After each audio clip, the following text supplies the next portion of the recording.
We finally reached the finale of the modern Western sci-fi enigma that is Outer Range. Now, the show has been patiently building towards something seemingly dire, so do these final 2 episodes of Season 1 deliver the goods, or do they leave us hanging without any hope of answers? So this is going to have some spoilers from the previous episodes, but I will keep my review portion of this finale spoiler-free. Now, that being said, I am going to have a spoiler discussion at the end to talk about the things that just stood out to me, what I think some things mean, and more. But I will definitely give plenty of warning before I dive into that. So we know that Perry is going to be arrested for Trevor's death, even though Deputy Joy is having a very tough time actually proving the timeline.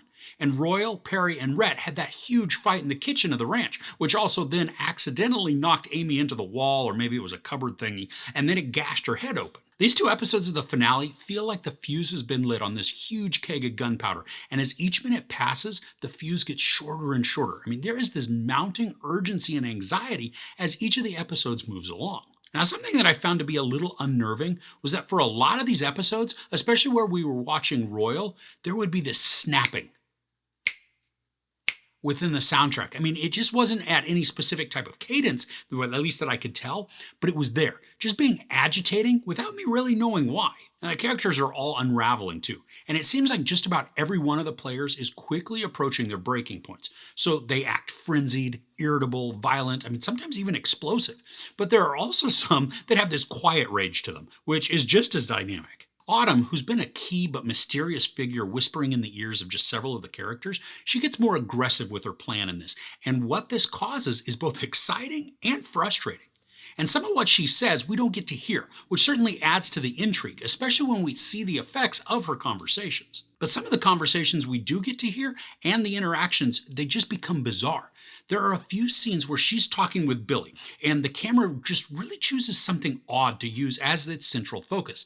I mean, it felt almost out of place because I'm not sure what the visuals were trying to convey in these particular couple of sequences. Luckily, though, the camera focus in these few scenes aren't the important part. It's more of the conversations and then the decisions that affect the course of the story. And the decisions a few of the characters make are very dramatic. One I can totally see as a seemingly logical decision.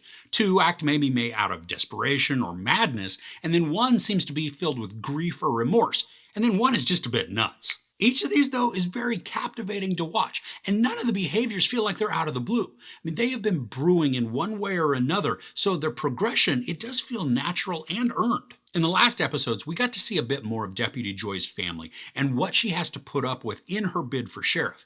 Now, I'm glad in these final 2 episodes that we get to see more of her and her family, but in a much more positive atmosphere. They attend this tribal dance event, and it is just a great showcase of culture. The dress, dances, music, it all works to give us more insight into Joy as a person and her heritage. And even though the scene was a little extended maybe for what it could be, we also get to feel this sense of dread or maybe just indecision on Joy's part. I mean, it seems like maybe she's reevaluating certain aspects of her job, but it could also mean that this experience is solidifying her resolve to run for sheriff so that she can then help to protect her culture, which is being eroded away. And the scene has a growing tenseness to it, but while it's happening, we can't really be sure why. I love, though, how this tie to culture has an impact on more of the storytelling. There are some devastating character moments in this finale, which could make you bummed out or maybe even happy.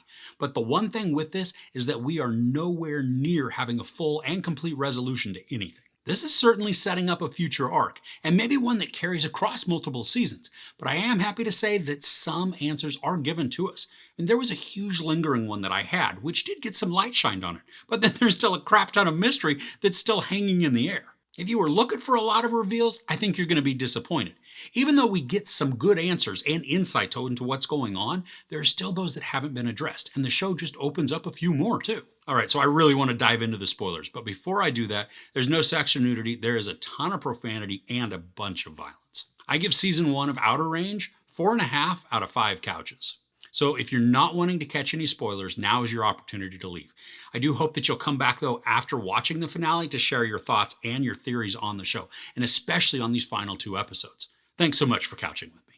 Alright, so here are my thoughts and theories as to what we witness in the finale. Now, I'm sure I'm going to miss stuff, and I may even get some things wrong, so I'd love to hear your thoughts and theories in the comments below. So let's just begin with one of the biggest reveals. Autumn is Amy. Now, a couple of people had made that guess in the comments of one or two of my other reviews, but my biggest question when it came to this was that we had never been shown the hole or the mineral, whatever you want to call it, to transport people back in time. It always only went forward. Oh, wait a minute. Well, I guess it did go back once when Royal jumped in and then he met the people with the yellow and then he came back. But I mean, everything else seems to bring things from the past, which is how we get the buffalo with the arrow in it. But in this, we certainly see a way that travels back to the past when Deputy Joy follows that trail of black mineral up the mountain and then is transported back several hundred years to where the Native Americans were living on their land in their tribes and hunting the buffalo. Now, I have a huge question on how she's going to get back. And my guess is that she's going to have to find the hole. Which then leads me to this theory. The location of the minerals directs which direction in time somebody goes. Like the hole is forward and the path in the mountain is backwards. Now, it makes sense in my brain because we see Royal come out from the late 1800s, which I am going to get to in just a minute.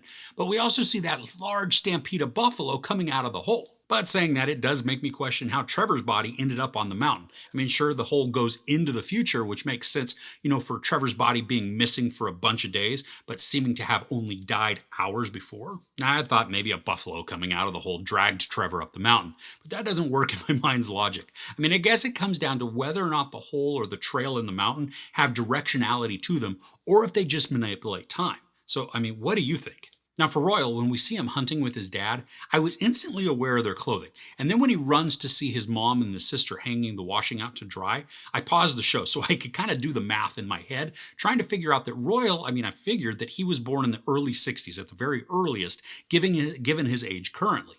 But the clothing and the rustic nature of their house, it just didn't fit with him being from modern time. And then sure enough, his story ends with him telling Perry that he's actually from the late 1800s. And leading up to that encounter, Perry talked with Autumn at the fast food place and then takes Royal out into the pasture to the hole. But here's the thing. Why did Perry jump into the hole? Was this to escape the coming murder prosecution? Or was it because he had found out from Autumn that he can emerge in the future and then maybe be with Rebecca? And did he realize that by disappearing, he's going to miss the court date, which then forfeits the Abbott Ranch because of the bail bond?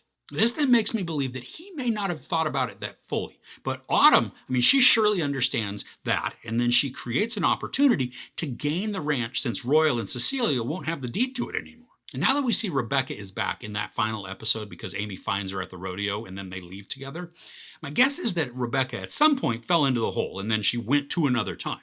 Now, at some point, she figured out a way to get back, which is why Cecilia thought that she saw her in town. But also then, that's also how Rebecca's able to be there to meet with Amy. And I'm guessing that at some point down the road, who knows how long, but Rebecca tells Amy the story of what happened to her. And Amy, being pissed that her dad disappeared and most likely blaming Royal for that, she uses the knowledge that she got from her mom to travel back to then take on what we see her do in this season. So something I found odd, or maybe it was funny, is that it appears that Autumn doesn't believe that the future can be changed because she really did look genuinely surprised when Royal kills Billy after they try to ambush him. And she also tells Royal earlier that he can try to change fate, but won't be able to. And then he does. Or at least it appears that he does for right now. And if that's the case, and fate isn't just a predetermined thing in this story, how have Royal's actions changed the future? And now that Royal has brought Autumn back to the house after the wreck and that stampede, and then he tells Cecilia that Autumn is Amy, which we assume that he's going to tell that, what effect will that have on their future? And how long is it going to take us to see the changes? But then again, how would we even know it has changed unless it's something to do with the future that Royal saw when Autumn pushed him in the hole? So that was clear as mud, right? Okay, so something I found fascinating, but I have zero clue as to how it actually works, is how the hole basically just closes on itself. We see that once Perry jumped into the hole, it then disappeared. But then when Luke is digging in that frenzy after he tried to kill Wayne, he rediscovers the hole, or at least the element. Now, at first I thought it was oil, but then as we see it just cover his hand and then it begins to move about, it's clear that it's not oil, but that time-shifting element. Now, I like how it seems to spring up like an underground spring of sorts. That black element just maybe is coursing through the ground, several feet beneath the surface, and then just pops up. But I don't understand how it then collapses on itself and disappears.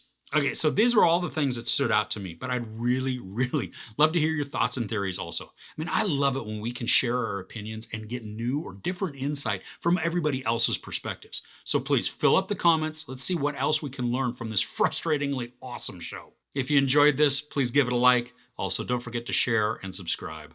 I'm Chris. This is Movies and Munchies. Thanks for couching with me.